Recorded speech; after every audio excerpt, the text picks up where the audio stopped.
we pick a roast profile for a coffee, it's all about cleaning the window to what that coffee has to offer. Just like with steak, like if you have a really cheap steak or a really expensive steak, if you do it well done, they're going to taste about the same. Right. So we think that some coffees taste great when they're a little bit darker roasted. We have some of those roast notes that almost supplement the flavors that are inherent to the coffee. But we think a lot of coffees also taste really good light roasted, where you just unlock the sweetness and the flavor profile from the coffee and you present it as it is. Well, hello. My name is Gino Lee, the fourth generation owner of the Big Apple Inn right here in Jackson, and welcome to Jackson's Table, a podcast that invites you in to come have a seat and stay a while. Today we have Trey Malone of North Shore Coffee. Welcome to the podcast, Trey. Thanks, Gino. I'm so glad to be here. I mean, we're in what, a warehouse or what is this? Yeah, so this actually used to be an old florist building. We're in heart of Midtown Jackson, so just north of downtown. We love this neighborhood. We've really been connected here for a while. So when we found this building, we were so excited to move in. And this is our headquarters. This is where we roast all of our coffee. We get coffee imported from all over the world. It's in big sacks behind you. We get about a pallet a week that comes in. Oh, wow. We'll roast it up in some of these machines behind us, depending on how expensive or how much we're roasting at a time. We'll package it up behind you, and it goes out to all of our coffee shops. We have one in Covington, Louisiana, and two here in Jackson. And then we have dozens of wholesale partners all across the United States. I mean, that's so cool. So this is where everything happens. I noticed outside the sign, it said North Shore HQ. That's right. And I was thinking, does that stand for headquarters? And I guess it does. It does, yeah. This is where the action happens, yeah. Coffee. Yeah, man. You know, I've talked to a lot of people how they get started in culinary. Yeah. But I've never met anybody who just had a passion for coffee. Guilty as charged. Yeah. You light up when you just talk about it. I love it. Just explaining the whole building. So how did you even get into the coffee game? That's a great question. Well, coffee is so unique in that it connects people from all around the world. So a lot of people don't know this, but in the States, we can't even grow coffee. So when the tariffs hit a couple years ago, we raised our hand and was like, this isn't fair. We can't grow coffee in the United States. We have to buy it from all of these countries. So it's the tropics of Cancer and Capricorn. You in between there, all around the world, it's called the Bean Belt, and that's where coffee grows. And so we have to import from Ethiopia, where coffee was first discovered long time ago, Guatemala, Honduras, even out in Asia and Papua New Guinea and Indonesia. So we bring it all here and we roast it. But when I fell in love with coffee early on, it was really because of the community aspect. Right. It's almost synonymous with connection. When you say, I want to grab a cup of coffee with someone, you mean I want to have a conversation with you. Right. You go to these cafes, you get a cup of coffee, it's a cozy environment, and you connect with someone. And so I grew up in a ministry household. My dad was a pastor, and we had coffee brewing at our house all the time. So I remember the smell of coffee being connected with the sense of home, being connected with the sense of ownership and community. And then I grew up and I fell in love with the product itself. Started drinking it black, started noticing the different flavors, started being interested in where it came from and learning about the lives of the producers that actually farm the coffee at the origins where they come from. And I was just hooked, man. So early on in my life, I was 21 years old. I just decided I wanted to be a coffee professional, and I haven't looked back since. Oh, wow, coffee professional. Yeah, I love that's right. that. Yeah. I love how you tied it in. They said that coffee is more of a ministry to you. Yeah. And you're absolutely right. Whenever you say to anybody, hey, let's have coffee. Yeah. You're not saying, let's go drink a cup of hot liquid. Yeah. You're saying, let's get together and have community. That's right. Because I truly believe that life change happens in relationships. I this agree. is a relationship builder. It really is. That's why this podcast, Jackson's Table, is so important, because it's around the table where community happens. Yeah. Because I think of two things whenever you want to get together with somebody. You either say, let's have coffee or let's do lunch. Exactly. Both are around the table where community happens. And I love that. Exactly. One of my mentors in life, he actually uses the phrase of creating tables, creating spaces where people can sit down across the table from each other and share their lives. Because I truly think that that's the one thing this world needs more of. Right. Because there would be a lot less fighting and a lot less bickering if we just got to know each other. If we got to sit across the table with a cup of coffee,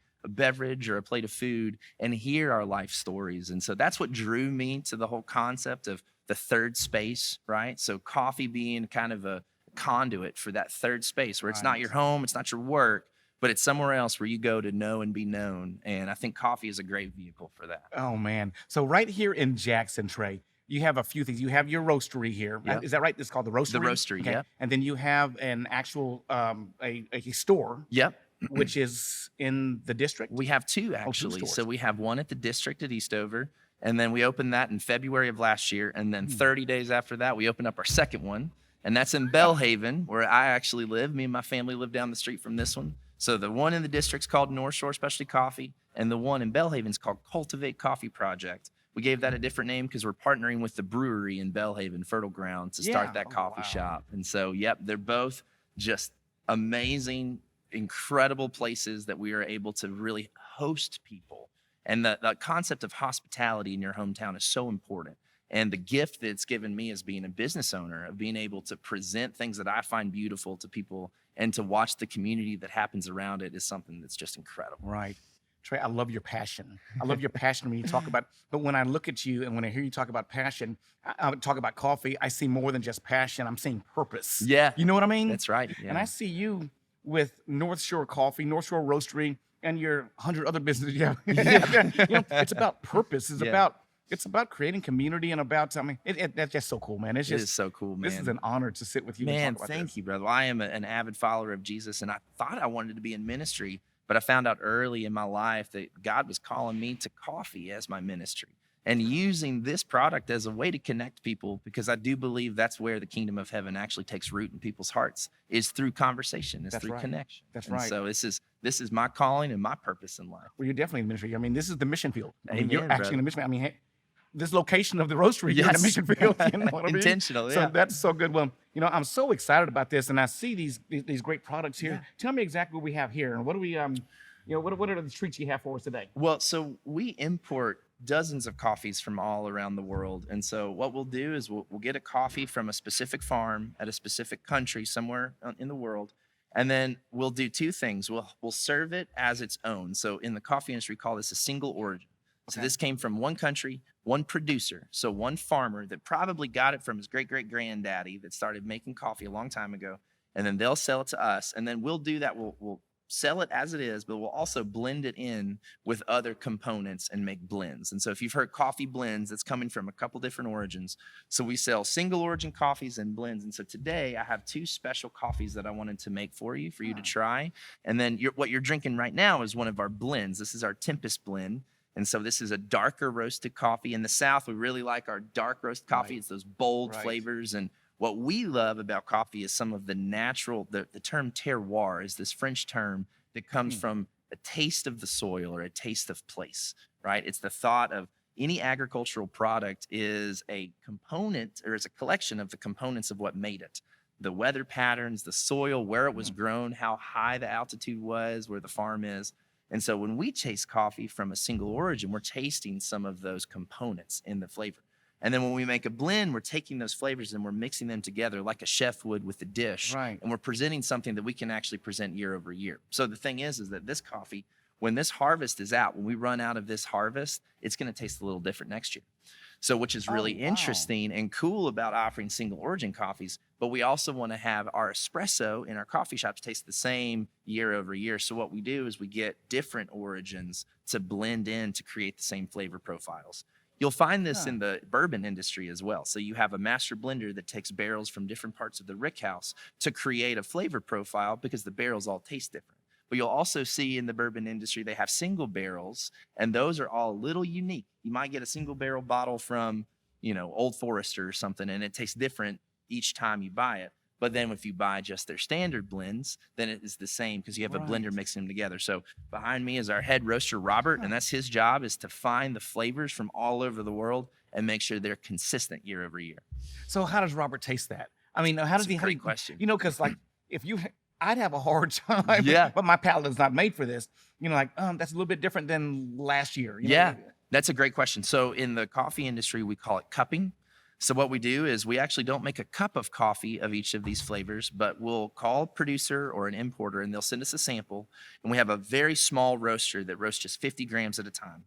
And then we'll set up all of the samples in these little bowls. They're like little soup bowls. And we get a spoon and we have the same brewing process each time. So we grind the coffee up, put it in the bowl, and we smell it just when it's ground. So we call that the dry smell. Okay. Then we pour water on top of it, and then we smell it when it's wet. And the gases, the volatile compounds that we're smelling actually change with that process. And then we'll scoop the grounds out. We let that sit for about 8 minutes. And we scoop the grounds out, and then we'll take a spoon and we just slurp it like we're sipping soup or something. And so then we taste that. And what that allows us to do is Robert might have to cup 50 coffees in a day sometime. And if you're drinking 50 cups of coffee, you're going to have to go to the hospital, right? So that's too much. So we'll just slurp a little bit. We'll write down our notes, and then we know what we're looking for the blend components that we're trying to sell. And so then we might, at some point, we might buy a Nicaraguan coffee instead of a Honduras coffee, because those countries are right beside each other. So maybe we have a blend with Nicaraguan coffee, but the harvest this year tasted a little different than last year. Or maybe with different trades, we can't even get the harvest this year. There's also a big problem in some of these coffee producing countries where there's a bug that really likes to eat coffee. It's called rust, and it will just destroy an entire coffee crop. Oh, wow. So sometimes we can't even buy coffees from the same farms, but we'll look around that area to similar flavor profiles, and we'll buy coffees from maybe Honduras or Guatemala, and we'll blend those coffees in to create the flavor profile we're looking for.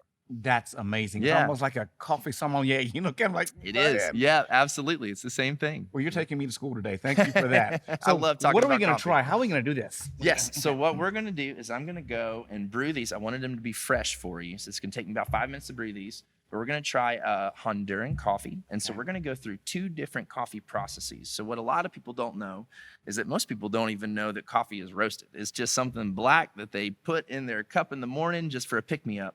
Coffee actually starts as a fruit, which is interesting. It's about a cherry that's this big, a little bigger than a blueberry, and you want to pick it when it's bright red, and then you have to process it. And the way you process it is you take the seed out of the fruit, and that's what we roast up and turn into coffee. Oh, wow. So the 2 processes we have here is we have a coffee from Honduras that is a washed process. And most coffees that you drink are going to be washed process, and that means that they take the cherry and they strip the seed out of the cherry and they dry it really quickly, so that then it's really bright, really like clear, and there's a lot of like good clarity within the coffee.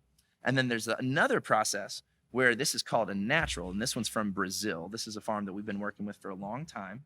This is from the Minas Gerais area of Brazil. And in natural processed coffees, they'll take the cherry and they'll actually dry the cherry out and let some of those juices soak into the coffee. Yeah. Then they'll take the seed out, dry it, and then ship it to roasters to roast. And so we'll have 2 different processes for you to try. So I'll go brew some up and let you try them. Okay, that sounds Yeah, great. does that sound good? Okay, perfect. So first, what I want you to try is we're going to go with the washed coffees. And this is what most coffees that you have out in the world are going to be washed, because it's a little bit cleaner. Sometimes natural coffees have a little bit of a fermenty taste to them, but the ones that we're going to let you try are really well done. This is from Honduras and is just an excellent clean cup of coffee. We roast this one a little bit lighter, so you get to try a lot more of the terroir and the soil that I was talking about. Okay. And And, so- and I'm noticing here how it's not black. It's kind of like a caramel color. It looks almost like a tea, doesn't it? does, yeah. And so it's lighter roasted, and that doesn't bring out as much of the color. So most of the colors we see in beverages come from some type of roast that's Okay. in the process, including beer and bourbon, like all of that stuff. So for coffee, see, this one's a little bit darker because it's a little bit darker roasted. When we pick a roast profile for a coffee, it's all about cleaning the window to what that coffee has to offer. We don't want to impart flavor because, there's some companies out in Seattle that they really wanted to buy whatever coffee they could find and have a homogeneous flavor profile. And you can do that by roasting it dark. Just like with steak. Like if you have a really cheap steak or a really expensive steak, if you do it well done, they're going to taste about the same. Right. So if you convince a community of people that they really enjoy dark roasted coffee, then you can have the same flavor. We think that some coffees taste great when they're a little bit darker roasted. We have some of those roast notes that almost supplement the flavors that are inherent to the coffee. But we think a lot of coffees also taste really good light roasted, where you just unlock the sweetness and the flavor profile from the coffee and you present it as it is. So Wow. Cheers. Well, thank you. Yes, I sir. can't wait to try this. isn't that interesting? So what I Man, that taste is is good. I get like a caramel sweetness. There's almost like a sugariness that comes Yeah. with it, almost like a candy bar or a nougat. I was getting ready to say that, and if I didn't see you go straight from grinding the beans and bringing it over, I would have thought that you mixed it with something. Really? I love that. This is Wow. just all flavors that God created in the soil. Yeah. All we did was just roast it. We really like to, in our industry, so we're specifically specialty coffee, and it's a little different than any other commodity coffee industry. And what we want to do is we want to highlight what the producers have done in these countries of origin. They're the ones that have painstakingly broken their backs, carrying coffee seeds up mountains, picking one cherry at a time, If you have a cup of coffee in the morning, you're drinking about 30 cherries that someone picked by hand, which is pretty humbling to think about because I might slam 4 cups of coffee in a day and not even think about it. Right. So we want to make sure that their hard work is presented as clearly as possible. And this is something that you get in here where you have almost a natural sweetness without any sugar or cream in it. You get a nice fruit acidity to it, to where it has all of these really interesting flavors you wouldn't normally associate with coffee. Right. And then it's got like a nice roasty background that rounds it out. Let me ask you, Trey, do we pick up on that as Americans? Like when, say, this was from Nicaragua, was it? Or This one- Honduras. This is from Honduras. When they get the bean, do they try to create that flavor profile, or are they just trying to make a living? That's a great question. There are so many people in the coffee industry at origin that are just trying to make a living, and so all countries that produce coffee have a component of third world poverty associated with their culture. And so it is a very different business model than what we would have here in the States. But what it comes down to is clean practices, clean sorting, and just being transparent and honest with the picking and the production of the coffee. And one of the things that are important to us is to go visit the farms that work really hard for this coffee. I was going to ask about that. Do you actually go to some of these places? Oh, wow. We do. We're able to go and visit these producers. And we were one day, they're not called farmers, they're producers. Okay. We were in the Dominican Republic visiting someone that picks coffee. We called him a farmer and they're like, farmers are with chickens and cows, we're producers. And we're like, okay, heard, understood. But they work to produce this beautiful coffee. And so not all coffees are created equal. There's a lot of people out there that don't spend as much time and attention to detail, just like roasters, just like baristas, right? Right. And so we want to work with the producers that, one, treat their people well. We want to make sure that there's not any bad business practices associated with their farms, because you have to be very astute with that. You have to make sure you dig into their business models. We also want to buy coffees that are clear windows into the soil, into what it is. There's a lot of ways to mess this up.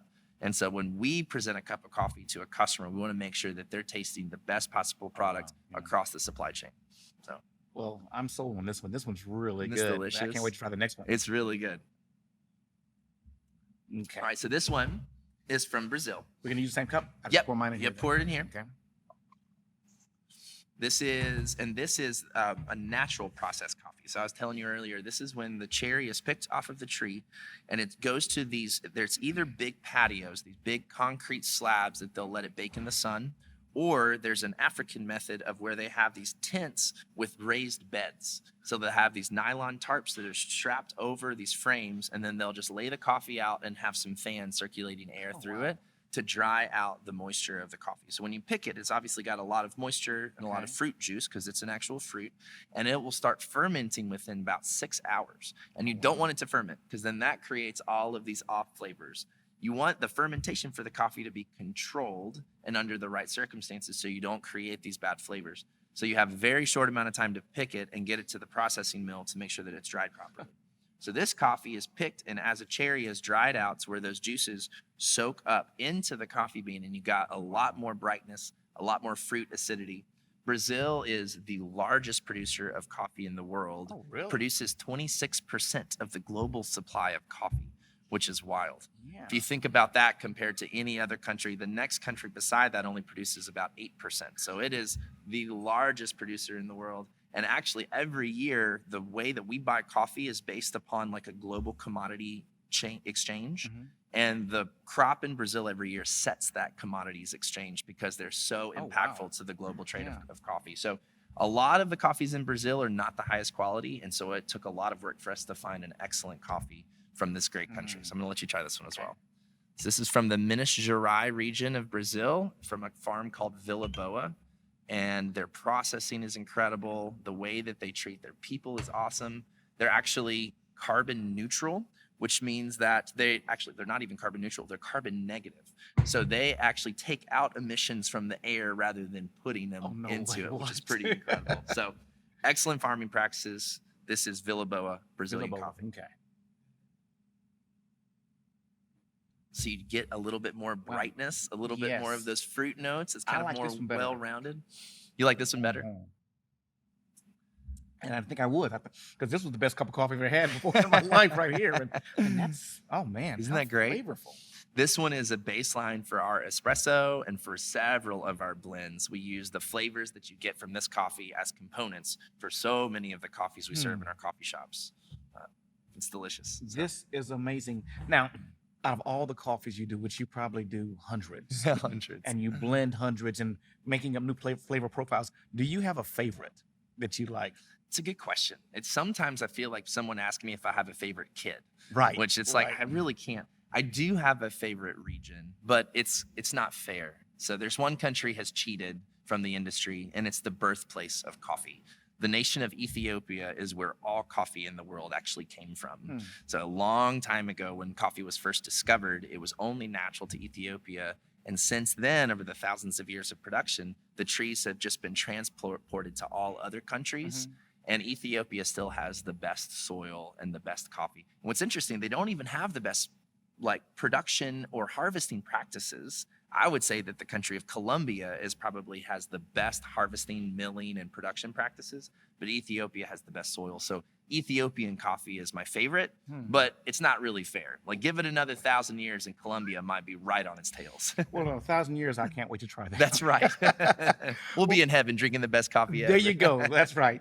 I have to ask you this. Yeah. And I hate this question. I get asked all the time, being a restaurant owner, people ask me, well, what's your favorite restaurant to eat? And I tell people all the time, you're not going to get me in trouble, because I like a lot of restaurants. Yeah. But what is one of your favorite places? Not the favorite place necessarily, Yeah. but one of your favorite places to go to get a great beverage, whether it's beer, coffee, wine, vodka, gin, whatever. Well, okay, so I have to say two, maybe just like you, where I can't just condense it down into Right. one, right? And so two of my favorite places in Jackson are some places that I'm so proud of moving back to the South and having these wonderful establishments in my city. One is the Great Fertile Ground Brewing Oh, yeah. Company in my neighborhood. I get to walk to the brewery. I was there the other day with the producer from Brazil to watch the World Cup game, and I gave him a beer and was so proud of that beer that it was brewed in my neighborhood, and we had maybe 3 or 4 of them. And it We made him watched feel the better game. about losing. And that's true. It helped at least by Right. that point. But then another one is if you go downtown, I think the best bourbon, the best gin, the best espresso vodka in the entire world you go. is made by my boys at Cathead Distillery. And both of these businesses I just dearly love, and I'm so glad that they're in Jackson. But I get to collaborate with both of them in coffee things. At Cathead, we have the espresso vodka that we actually make all of the coffee for, distributed in 10 states, made right here in Jackson, Mississippi, roasted on this machine, transported over to the distillery where they make it into this lovely liquid. And then at Fertile Ground, we actually get to work with them at Cultivate. So there are partners with the coffee shop. If you come in, you can try one-of-a-kind coffee beers that are only made at Cultivate Coffee Project. And I'm just so proud of my guys that are doing amazing things in Mississippi. Well said. Trey, you and I talked a little while ago, and you've been all over the world. Yeah. Some of the greatest places. And I know there's been some spots that you were like, oh my God, I could just stay here forever. And then you're in California for a while, and Covington, and I mean, just different places. Why Jackson? It's a really good question. It kind of comes down to this one phrase. Do you remember when they opened our Whole Foods in Jackson? Yeah, I do. And, Whole Foods is a chain and, whatnot. This was before Jeff Bezos bought it. But I came in and they had the best mural on the wall where it said, rooted in fertile soil. And I just loved that. I love that concept. And so this is before I moved to California. A lot of people that own businesses in Jackson, they moved out and they got a taste of the world and then they came back. And that's my story. And it's really because this is my home. This is where I've been planted, and this is where I want to grow. And this is where I want to have an impact. I've lived in towns all across the East and West Coast, and I could have done this there, and I could have been a part of a culture that was already created. But in Jackson, Mississippi, I get to be a part of creating that culture. Right. I get to be a part of watching this beautiful tree of Jackson grow into something that we can all be proud of. And we're already seeing the fruit of that. And so I love this community. I love that I get to raise my girls here. And I love that I get to grow old here, being a part of what's being built. I think that if more people would just take that concept of life, just grow where you're planted. Exactly. And I think that's the problem with most people. People don't get planted enough that's to do true. something. And I think about, when I say planted, and I think about how many branches you've just grown all over the place, from creating different coffee profiles, collabing with beer, Yeah. vodka, all these other things. And from what I understand, I read or heard somewhere You did something in the music scene or collab with some kind of music? A couple of lifetimes ago. But yes, I was a musician for a while and got to get a taste of that industry and loved it. And then I found that it was a little difficult to be a dad and a rock star at the same time. So I had to settle down, and coffee is a little bit easier on But that didn't you do front. something with coffee in a music band or something? Or When I first started my coffee shop, I was in a band and we were outside of Chicago. Okay. And so that was kind of a part of the coffee shop collective that we had started up there. And so, but once again, it wasn't Jackson. I had to Right. move back down That's here so to cool. be able to grow where I was planted. Love it. Well, Trey, thank you so much. I mean, you've taken me to school today. I'm so glad, Gino. This has been such a delight. Yeah. You know, I think about how ignorant I probably still am, but I've learned a lot. You know, and I think about my simple little Keurig coffee maker at home, and I'm like, oh my goodness, I'm ready to trash that thing and get some real coffee. I mean, this is just an eye opener. Well, one of the things we say is the only right way to drink coffee is however you like to drink coffee. But another thing is we want to teach people what coffee could be, so it might open their eyes to explore different ways of making coffee and different ways to enjoy it. So Right. I hope that this did that for you today. It definitely has. Well, that wraps up another episode of Jackson's Table. And remember, wherever you sit, it's always going to be something good.